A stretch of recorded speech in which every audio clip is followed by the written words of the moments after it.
একজন মন্ত্রী এমপি এক স্বাক্ষরের বিনিময়ে দুর্নীতি করতে পারে কোটি টাকা। একজন চেয়ারম্যান মেম্বার এক স্বাক্ষরের বিনিময়ে দুর্নীতি করতে পারে লাখ টাকা।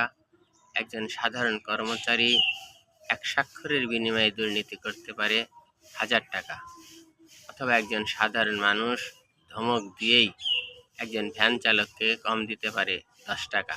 দুর্নীতির ভ্যালু বা মূল্য টাকার অঙ্কে কম হতে পারে, কিন্তু অপরাধ বিবেচনায় সবাই সমান।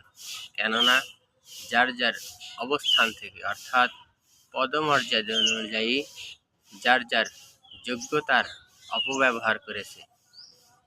কাজেই অপরাধ বা পাপকে ছোট করে বিবেচনা করা, লঘু করে দেখা আরও বড় অন্যায়।